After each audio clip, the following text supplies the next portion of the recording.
All right, what is up, everybody? We are back with another episode of The Jungle, and I have a super awesome guest on the show today, Sonny Von Cleveland. Uh, Sonny has got his hands in all kinds of projects, nonprofits. He's acting in a play as of recently. He's got his own photography business. He even wrote a book, and we're going to get into all that. But I want to introduce everybody. Sonny, say hello to everybody. How y'all doing? Thank you so much for having me, my friend. It's a pleasure. Absolutely, man. I caught wind of you from I signed up for it was like it was some website or podcast directory thing. Yeah, yeah. And, you had popped on and said, "Hey, you would like to come on," and immediately I started looking into it. And I was like, "This guy is amazing." I was like, "I absolutely have to have him on." You fit the bill for the entire scope of this project, and as you know, I don't know if how far you've delved into it, but it's basically, you can make a really great life for yourself, even with a felony on your record and a prison background and so on and so forth. And that doesn't have to define who you are as a person. So, Absolutely. so when I started looking into all your projects that you have going on, I'm like, this guy's amazing. I said, I want to talk to him. I have to talk to him. I got to have him on. So I'm super thankful that you decided to come on and talk to me for a little bit this afternoon. We're going Absolutely. to jump right into it because you got a lot of stuff going on and I got a lot of questions and it's a lot of stuff to talk about. So, off the Yeah. top, just go ahead and tell everybody, who is Sonny Von Cleveland? Where did you grow up? Who are you? Yeah, yeah. And I just want to really quickly comment on what you said. Not only can you have a life with a felony, I look at it as your felony is kind of a bonus to your resume, right? Like if you've made that mistake in your life and you have that in your past, the goal here is to switch people's mindset and their perspective. My felony doesn't hold me back. My felony is it's just part of my story. It's part of my resume. It's part of my background. It's who I am. And it's whether or not you use the felony as a shameful thing from your past that you're trying to hide, or if you're using it as an empowering lesson in your life that you've gone through in a chapter in your life that you've grown from and learned from, that makes the difference, right? If you own it and you use it as a tool that has shown people, hey, I learned and grew from this experience in my life, it negates that negativity that people attach to having a felony. Just wanted to say that. Exactly. Yeah. I came from a small town in Michigan. I was born and raised out in Carson City, Crystal, Michigan. My life kind of sucked right off rip, man. Starting at around 5 years old, I started getting molested by my uncle, and a few other dudes decided to join the party over the next 5, 6 years of my life. And I lashed out as a kid. When I was 7 years old, I broke into a church and was charged with a felony at 7, which is unbelievable. And I found solace in getting arrested and getting put on probation, because every time I would get arrested and put on probation, the predators would go away, because obviously they don't want to be dealing with a kid that's constantly got police around him. And so I found solace in this, and I thought, okay, well, if I just keep getting into trouble, they'll stay away. I'll catch a little ass whooping, and things will be okay. And so I kept on that path, and they only ever gave me probation. They never took me away. They never put me in juvenile detention, because I didn't really have any horrible crimes. I did stupid little property crime, stealing stuff, and they always would put me on probation. And that was the kind of the life that I grew up in most of my life. It was small town, trailer parks, redneck living in the country for the most part. Grew up, mud bogs and parties on the lake, and it wasn't a healthy lifestyle. And then when I was 16, the judge got sick of me and sent me to prison, and that kind of changed the trajectory of everything. Not ever being incarcerated before, it really was a life altering perspective. And then the first week I was in prison, I was raped by 2 dudes, and that really set me in a downward spiral. Because I mean, obviously, nobody really knows how to cope with something like that level of violence and violation. They don't really know how to cope with it. And I chose to run across the hallway and stab one of the guys. And that was an attractive thing to the gangs that were in prison. And I was instantly recruited into that. They didn't see what had happened. They just saw me stab the guy.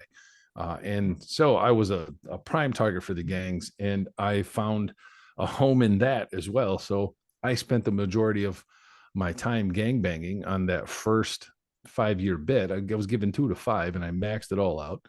And then when I was 21, they opened the doors and just cut me loose. And that was probably the worst thing they could have ever done. I was not in a position to be free. I had done no internal work on myself at all. And I hit the ground with this goal of being the next Scarface. I felt like the world owed me something. I felt I had been betrayed by the world and screwed over.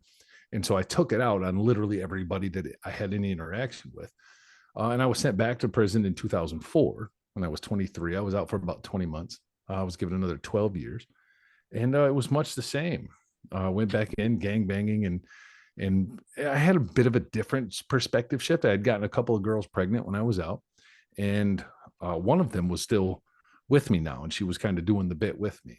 And that changed in 2008 when her and my brother decided to start having an affair, and they had a kid and cut me off. And I just kind of sank down into a life of not giving a shit about anybody. And a kid made the mistake of robbing my cell. When I was at work in the kitchen, he ran into my cell and stole all my stuff. And after a really violent altercation, they put me in the hole for 5 years. And I met a Muslim man across the hall who persistently would yell over to me, "Hey, white boy, come talk to me. Hey, white boy. Hey, white boy." And I ignored him. And well, I didn't really ignore him. I would cuss him out and call him everything under the sun, and tried to get him to just leave me alone. And about a week later, I finally caved in, out of loneliness or whatever. And the first thing he said to me was, "Why are you so angry?" And I said, "Well, what kind of question is that, man? I'm in prison. My life sucks. I'm in the hole. You won't shut up. There's lots of reasons why I'm angry." And he said, "No, man, that's why you're mad. Mad is a surface emotion. Anger is much, much deeper, and you're an angry young man." Excuse me. And I couldn't answer that. And so that began the metamorphosis journey for me. I became his student. He became my mentor. And I was able to turn that 5-year sentence into 19 months. And I found the power of self-forgiveness in compassion and kindness and love and learning how to let things go and processing emotion. And I found my passion in life of helping people, learn how this man, for no reason, decided to help me. And I took that. And one of the first books that he sent me over, the first book he sent me over was Man's Search for Meaning by Viktor Frankl. And there's a line in there that says, "Suffering ceases to be suffering the moment it has a meaning." And that really resounded with me. And I was like, okay, this guy went through so much more than I've ever been through. And if he can use it for a force of good in his life, I can use this that I'm going through for a force of good. And it just became a passion for me to try to change the world. And so I've been on that path ever since. That's awesome. That's pretty much who I am. I love that you bring up the fact that, the man in yourself, you guys talked about just forgiving yourself and being a kinder person. And in everything that I've gone through, the trauma, the so on and so forth, it is 100% once you deal with your issues and once you learn to be, I actually pulled up, I'm going to play it real quick.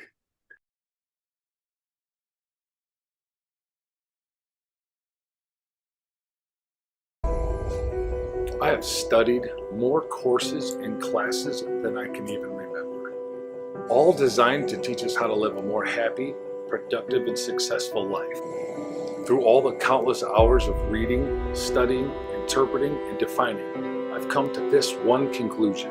While a lot of the courses and classes offered contain tons of good insight and methodologies to helping you understand how you think better, it all boils down to this one thing. Be fucking nice. That's it. Just be kind. If you approach everything in your life from the foundation of kindness. That's the one that says at the end of the day, just be fucking nice, right? That's all you need. Kindness. So I got that from a pair of jeans in a Zadig and Voltaire shop that I was getting my wife some shirts. And I saw the pair of jeans, and on the kneecaps of the jeans, it says, "Be fucking nice." And I'm like, That's it. That's all you need, right? That's Yeah. that's the one recipe and secret code to life. Just be Well, fucking nice. so I saw this video, and that has been the number one thing in my, I'll call it recovery or in my growth, that the nicer I am, the more motivated I am, the better I feel about what I'm doing, the better. And I tell guys all the time, I'm like, that's all you need, is you just need to do the next best thing. You need to be nice. You need to hold doors open for people. You need to say thank you. You need to, yes, sir, no, ma'am, yes, ma'am. Everybody do the Absolutely. next best thing. And, with that eventually will come your growth, and you'll eventually, I know it was only, I've been out 10 years. I launched this podcast on my 10-year date of being home, because the recidivism rates usually within 10 years, I think it's like 83% of people have been incarcerated again. So I was like, and I didn't even know, it was just a date that popped up. But something weird happened probably around, I'd say 9 years, where I had implemented being nice on a daily basis. I had implemented, I'm not going to let my bullshit get in my way anymore. And I just adopted that, do the next best thing mentality on a daily basis. Be the Sure. nicest person that you can be, turn the other cheek, smile and walk away, and help people. And it was like I a light. I won't call it a light. I'm not going to say a light came on, but it was like that fire where I would carry so much of my like animosity and my just anger kind of went sure. out. Yeah, yeah. I think So I think people that have been incarcerated, we have the unique perspective of we've tried the asshole route, right? Like we've been a dick to people. And we've seen the results of not being kind. yeah, And when we try kindness on, the results are not only are they dramatic, but they're instantaneous. And I talk about this in my book where the COs hated me. I was an asshole to COs, right? Like most of us that were in prison, we don't like the COs. It's a beef, right? And we don't like them, so we're assholes to them. And then we're shocked when they treat us like shit, right? And then the moment I started being nice to the COs in the hole, right? Like, thank you, sir. I appreciate you. Thank you. I appreciate it. And just being nice. I started getting longer times out in the cage when I would go out for rec. They would throw me an extra tray. They would give me an extra 5 or 10 minutes in the shower. Like, wow, that does work. You know what I mean? And it's such a shocking revelation to people when they try kindness on. That's literally all you need in life. And no matter what, one of my favorite movies as a kid was Roadhouse. You remember Roadhouse with Patrick Swayze? oh yeah, Right. And he was telling the other bouncers in there, be nice. And they were like, well, what if they do blah, blah, blah, whatever they do? Be nice. Be nice. Well, when do you not be nice? You don't know. I'll tell you when it's time to not be nice. Right. But be nice to everybody. Doesn't matter who they are. If they're being an asshole to you, be nice. Right. And you kill them with kindness, and it works so well. Right. and there's so much growth that comes from that. Like, Yeah. and you don't even recognize it until you've started doing it and making it a part of your life. And then, and like I said, that it's almost like that fire went out, that light came on, and it's like, wow, like this is really working. Yeah, yeah. It's a beautiful thing. And especially like I used to walk around with this chip on my shoulder, like I look like an ex-convict. People are automatically going to know I'm an ex-convict. So I'm just going to be standoffish and mean. And I've come to realize that that's not the case, right? People don't know anything about me. Whatever I do when I open my mouth is what's going to give them that perspective. And Yeah. so if I'm immediately kind and nice to people, then I get to choose the way that they see me. And I get a lot of people are like, oh my God, I can't believe you were in prison. And I'm like, really? You couldn't guess that? The tattoos don't Right. really portray. And they're like, no, that's a total shock to me. And I mean, tattoos are so pervasive in our culture today that Yeah. they're right. Like you see people that got the crappiest tattoos all over their face and have never done a day in jail. And it's like, oh, okay. So No, the image is not everything. No, it's funny. There's a guy that at the gym I work out with, and he's literally covered. The only thing that's not is the front of his face. And he's a trainer. And I had approached him when I started this, and I was like, "Hey, man," I said, "If you've been locked up," I said, "don't take offense if you haven't." Like but the tattoos, and he starts laughing. He's like, "I've never done a day in jail." He was like, Right. and he laughed, and I'm like, "Oh, okay, well, my bad." But I you're bet he right. gets it all the time. Yeah. Yeah, yeah. So okay. Well, so you did 15 years. 15 years of your life from the time you were what? You I said did 16? I did 18. Starting at 16. I went in, I did 5.5 years when I was 16, and then I did 12 more when I was 23 until I was 35. So, and you're from California, No, no, right? Well, from Michigan. I live in California now. you I'm live in from Michigan. California. Okay, so okay, that's right. Born and raised in Michigan, and decided, you know what? I'm just not a fan of this state. Well, I'm not either. I'm from And Ohio, bud. So we don't well, like. and so then I moved to Cleveland. I spent 5 years in Cleveland, Ohio, and I'm like, yeah, I'm not really a fan of this state either. So I left Cleveland, and then I moved out to California. I met my wife on a podcast, and I was in the Cleveland music scene for almost all 5 years of that, and it just left a bad taste in my mouth. And I'm like, you know what, Cleveland, it's a beautiful city, but and it was probably more so the people that I associated with, because Yeah. there's a lot of good people that are in Cleveland, and I mean, it does have its upsides, and it's a beautiful city, but it just it wasn't for me. Okay. Although I So kept the name. that's all right. Hey, I think it's a pretty cool name. That was the other reason I was like, hey, his last name's Cleveland. I gotta have him on. So all right, let's get into. So you got a lot of projects that you're working on, and I mean, we don't have to go into the. You said you started the photography business. That was kind of. I mean, to me, that's a big deal. That's you came out with the entrepreneur attitude. The No doubt. I'm going to make this happen. It's do or die, and that's Oh, legitimately what the whole mindset of the podcast is about. It's I have a slogan that I always use. It's we build monsters. You know, you have to come out swinging. You have to come out with that die hard mentality. It's I'm not going to fail. And well, you did that. And I have literally a list in front of me of accomplishments, projects you have started, from nonprofits to photography to everything. So I want to talk about this because let's that's peel what them it's, away.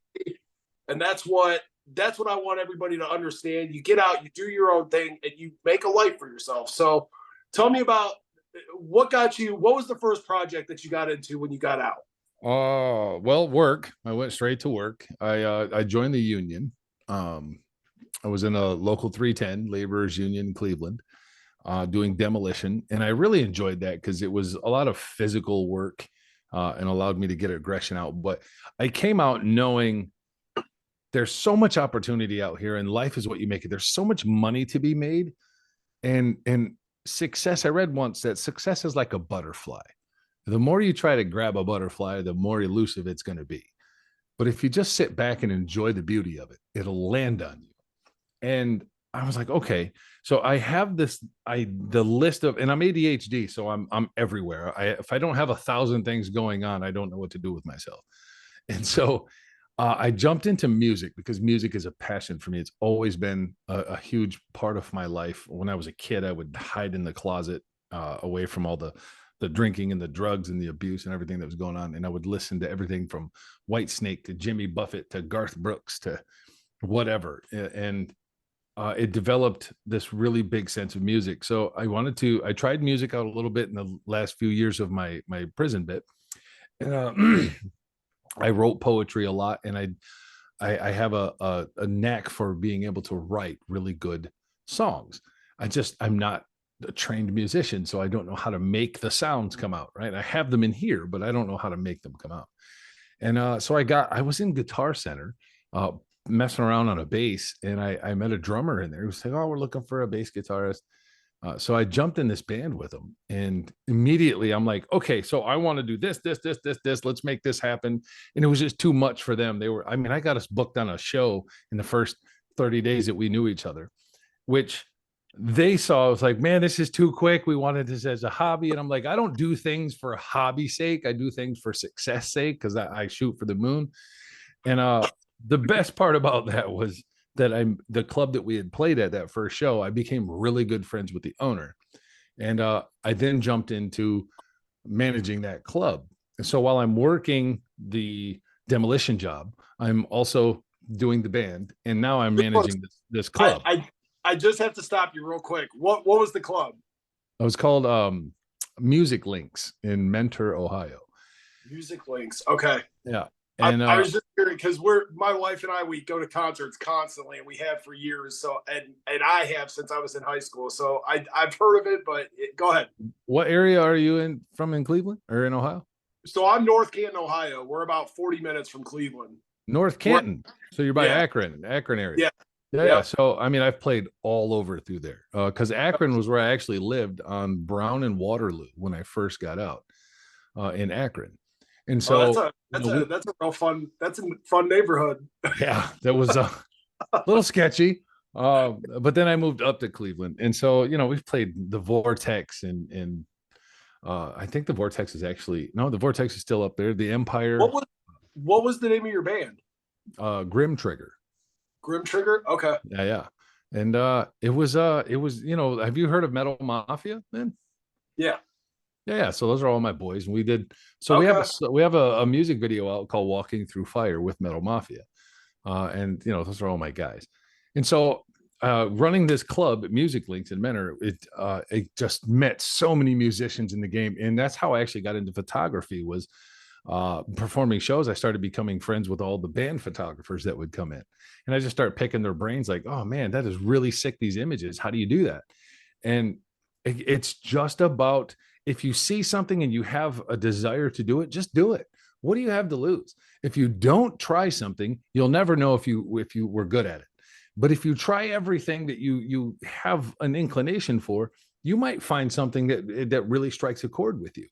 And so I didn't pick up the photography then. I just learned a bunch about it from these band photographers. I was really focused on music.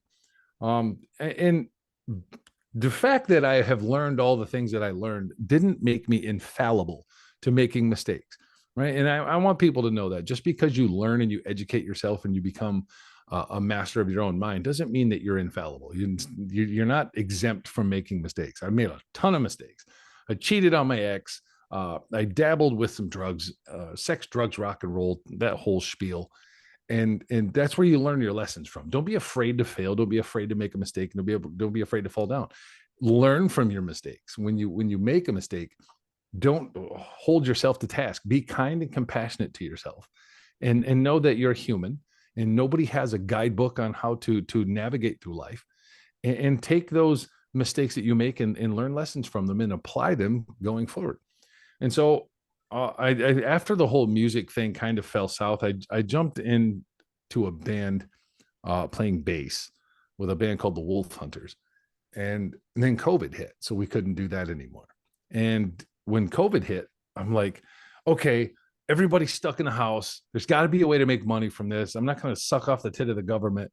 There's got to be a way to make money. And so I was watching YouTube, and I saw this reactor called No Life Shack.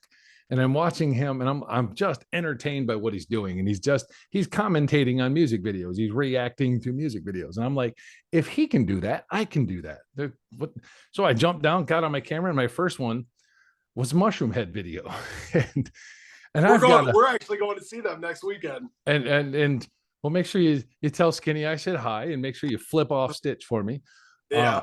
Because we got to the same band anymore. I think Skinny's the only one left. Is he? So I'm great friends with all the ex Mushroomhead members. Waylon Revis is my dude. I'm friends with Tommy. I'm friends with Jay's a great guy. J Man's awesome. And obviously Jeff. I'm friends with all those guys. I'm not friends with the current lineup. I don't know the current lineup, but the current lineup when I was in Cleveland, we got into a big brawl with them. And so there's actually an online article in the magazines, and Stitch headbutted my then girlfriend at the time, and I lost my shit and kind of got into a little bit of a brawl with all of them. And that was kind of the downfall of the music at the time, because they're held as legends in Cleveland, and even though they're not really nice people, they're Skinny. All right, sometimes you're all right. I've been a fan for the last 20 years since I was literally a freshman in high school. I've been going to concerts, and from what they were to what they are now, We went to their my wife and I, because it's just our thing every year. We go to their Halloween show. And last year, I literally looked at her when they came out and I was like, this isn't Mushroom Head. I was Yeah. like, you know what I mean? I When they told her, tried their run with Jackie LaPanza in the front, it was like, yeah, no. I'll tell you, it's not a Roxy, but I will tell you, Jackie's a sweetheart. I love Jackie LaPanza. She's an I've amazing taken my person. daughter to shows, and Jackie will bring my daughter up, and she's wrote her letters, and Jackie's a great person. Jackie is an amazing person. But I don't think Skinny appreciated the relationship, to be honest. No. Right. But no, I said last year, I was like, we're never going to another Mushroom Head show. I said, it's not the Mushroom Head. And then they popped up because we're going to be in Cleveland next weekend anyway. And I was like, do you want to go, like, just for old time's sake? So I'm surprised you didn't come see the Halloween show we did with them at Music Lakes. That's I may have been there, to be honest with you. We've been going to Halloween shows for the last, I can't even tell you how long. So yeah.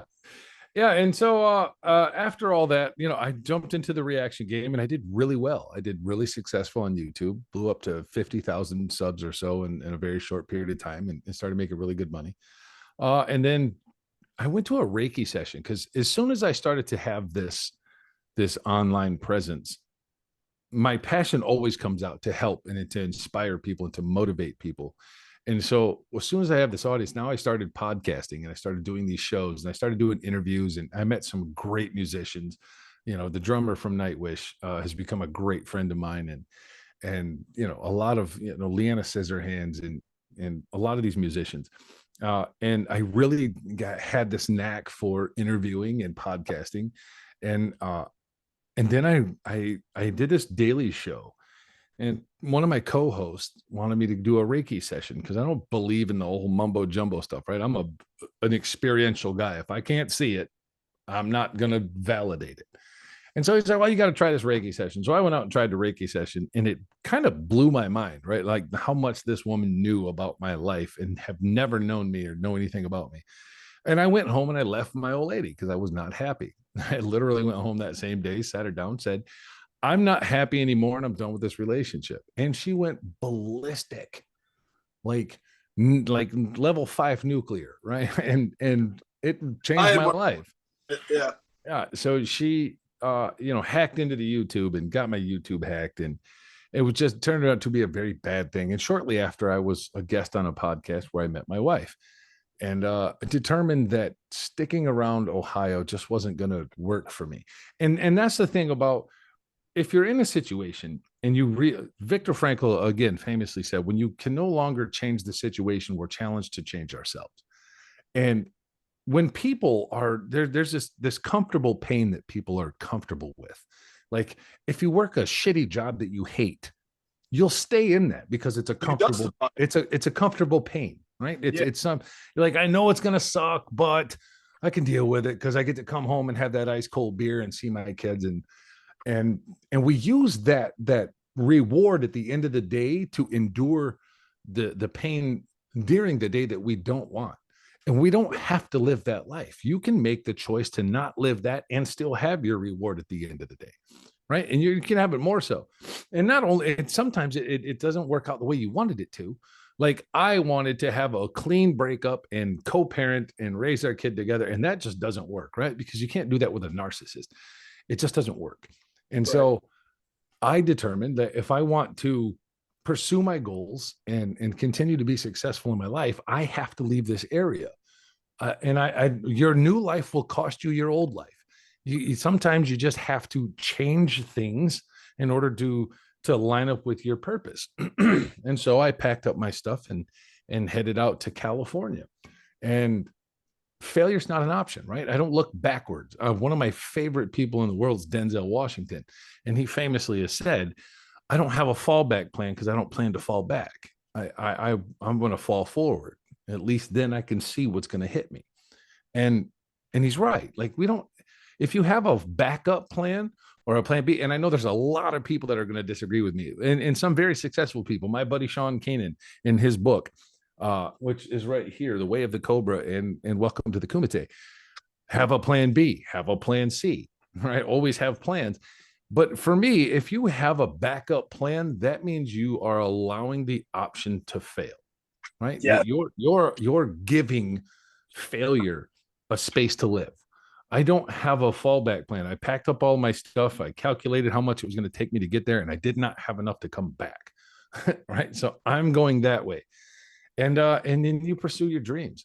And so I came out here and immediately I picked up the camera because when my wife and I got here, we didn't have any money. We didn't know what we were going to do. We had enough money to sustain a place to live for about 6 months, and take care of the basic necessities. And we're like, okay, what are we going to do for a business? And I was working 3 jobs when I got here. I was a bouncer at a gay bar. I was a bartender at a wine lounge and a photographer. And so I would work all day while my wife is coming up with this business plan of what we're going to do, which became a cat cafe. And we're like, let's start a cat cafe. We don't know how to do this. We don't know what we're going to do. Neither of us have ever had a brick and mortar store, but you let passion lead you, right? And that's what you do. You set a goal, you be determined in it, and you don't take no for an answer, and you don't accept failure. It's not an option. We're going to do a cat cafe. What the hell is a cat cafe? It's a coffee shop that has cats in it. Okay, so what do we need? We need a building to put this in. Let's go find one. And so we literally, without any money, without knowing anybody, without anything, we started to go out and call realtors, commercial realtors, to start showing us spaces. Right. And this is the power of manifestation. When you go into this, I'm looking at this building, blah, blah, blah, give me the details. What do I need? How much do I need to get in? How much, blah, blah, blah. Okay. So we know now we have a target of how much money we need. We have an idea of what it's going to take to secure this building. Then what? Then what do we got to do? Well, you need a business license. You got to have insurance. You got to have, there's a ton that goes into it. Oh, you need an architect. I didn't even know I needed an architect. And with an architect comes another $30,000 worth of problems. And it's like, wow. So we set the goal of what we need, and we just work toward it, and we achieve it, and we achieve it, and we achieve it, and we don't quit. It took us 16 months and $216,000, which I still don't even know how we made it, but we did. And now we have a very successful cat cafe in the Coachella Valley, and I became a career photographer, and I get hired by everything from the city of Palm Springs, the county of Riverside, nonprofit organizations, for-profit organizations. I get hired by Acrisure Arena to shoot big concerts, and I get hired by single people for headshots, and I'm the house photographer for a couple of theaters out here. And this is the point of pivoting when you're pursuing a goal, right? I got hired by Desert Theater Works to be their house photographer, to come in and take photos. And while I'm there, I'm like, I've never seen theater before. This is incredible. I love this. I'm a performer. I love the musical aspect. I love the acting aspect. How does somebody get into this? They're like, oh, you're a photographer. Just shoot Lance, who's the guy that runs the place. Just shoot him an email and we'll set you up with an audition. So I did, and immediately landed a lead role in Escape to Margaritaville, which is a Jimmy Buffett play. And I'm like, well, that was easy. And so I go in there and I just put my passion into it. Let me see this, blah, blah, blah. And I rocked it. I got a Broadway.com world review. Like, well, that's awesome. And so that led into the next one. Another theater owner came out and saw and was like, oh, it was so good. I got a perfect role for you. We want you to play Roger in Rent. And I didn't even know what Rent was. I'm like, okay, I'm in. And you take those opportunities when you open your mind up for success, when you say, you know what, this is what I want to do in life, and I'm just going to pursue it. I don't believe in failure. I'm not going to listen to any negativity. I'm not going to allow any naysayers into my life. Your peripheral opens up, and you see opportunities when they present themselves. And if you pass them, you missed out. And if you take them, you never know what other door is going to open up for you. But you always keep your passion at the forefront of your mind. So every time I talk to somebody, I talk about my past, I talk about my life, my history, my goals, my career. I talk about everything that I do in my life because I want to inspire you, and B, you may present an opportunity for me. And so I look at every single person I come across as an opportunity, or to inspire, or to open a door. Right. And I mean, I do that with even a homeless person is an opportunity. There's an opportunity to inspire or open a door. You don't know that homeless person's story. Right. So I have this thing that I do called an eat and greet. You've heard meet and greet. And so I do what's called eat and greet. Whenever I'm out into another city or something, I go to Vegas a lot, I go to LA a lot. And whenever I'm out there, I find a homeless person and I go up to them and I offer to buy them dinner just to tell me their story. Just want to know your story in life, how you got here. And I've met some incredible people that Yeah. have had lives. Like I met a guy whose entire family got wiped out in a car accident. And this guy was, I mean, he was wealthy. He made millions, self-made millionaire. And he just lost his mind after his wife and kids were killed by a drunk driver. And he lost his mind. Right. And he just kind of gave up on himself and quit. And after having dinner, he's inspired again to pick himself up and go forward. And I don't know his name. I don't know where he's at or none of that, but I know that he walked out inspired and I felt humbled. I felt humbled. Like, I mean, everything can be taken away in a heartbeat. And it's, we get to choose how we respond to tragedy. And it just solidifies my position in life. Like, no matter what happens to me, I've been raped, I've been stabbed, I've been shot, I've been beaten into comas. It's the way that we respond to these instances that are going to determine how we're going to progress in our life. If you look at it from a state of victimhood, like, I can't believe this happened to me, this was unfair, this shouldn't have happened, you're going to remain in that victimhood mindset, and your tunnel vision, your peripherals are closed. But if you look at it as, you know what, it's a circumstance in life, it happens to a lot of people, I'm not anything special. Sometimes tragedy happens, and what can I learn from it? What can I take away from it? You're not tunnel visioned anymore, right? Like, the pain doesn't have to consume you. It doesn't own you. You don't remain in that victimhood, and your peripherals will open up, and you can move forward in life. And the best part is that you can inspire somebody else that's been through it to know that they can survive it too. Yeah. No, that's awesome. I love the eat and greet. That's I might actually take that from you next time. Do it. I'll Do it. travel. I encourage everybody to do it. It's amazing. And you just go up to somebody, hey man, can I buy you dinner? I'll buy you dinner on one condition. You have to tell me your life story, how you got here. Oh, and that piggybacks off the whole just being kind, a portion of everything that we've talked about. You know, it doesn't take anything to go out and listen to somebody's story or two, and honestly, like you said, you were humbled walking away from it. You know, Yeah. that's huge, man. I tell people all the time, like, you just going back to everything we said, just being kind. So you did you're acting in Rent. That's coming up, right? Yeah. That's 'Cause I next saw week, I actually. just started Next following you. Friday. I just started following you, and I saw, and my wife is a huge theater nerd. Like, our friends run the Ohio Shakespeare Festival up here in Akron. Nice. So I told her, I said, I'll talk to him about Rent for a minute, because I am not a big theater guy, but hey, I respect it. I wasn't either. I enjoy a lot of them. Her and my 10-year-old just went and saw Dracula last night. Nice. So she'll enjoy this story about Rent. So I was cast as Roger. And when they initially told me, all the theater people in my first performance were like, oh, you'll be perfect for that role. He's a metal guy. You're a metal guy. You'll be perfect for this. And here's an educational moment for anybody that's Rent fans or into theater. Roger is not a metal guy. Roger is an 80s rock guy. Massive difference, right? The difference is between it's Roger between right. It's Poison versus Pantera, right? It's not even, well, you can't even say that because Phil Anselmo had his 80s moments, but it's metal. It is not rock. And so in the way that I do the theater thing, I made the mistake when it come to Rent of, I agreed to the role. I learned one song, Glory, and I'm like, yeah, I got this. It's cake. I didn't actually watch the musical until the night before rehearsal started. And so rehearsal starts 4 weeks before the performance. So we get 1 month to rehearse. And I had a vacation to Hawaii planned in that second week. And so I'm only getting 3 weeks. So I watch the performance and I'm like, oh shit. This is much more complex and deeper than I had anticipated. There's 42 songs in this thing, and I've got to be in like 35 of them. I'm like, oh man, this is going to be a lot. And I'm only getting 3 weeks, but I can do this. I got this. And my ego started kicking in. I'm like, I can do this. I can do this. And so we go to practice the first night.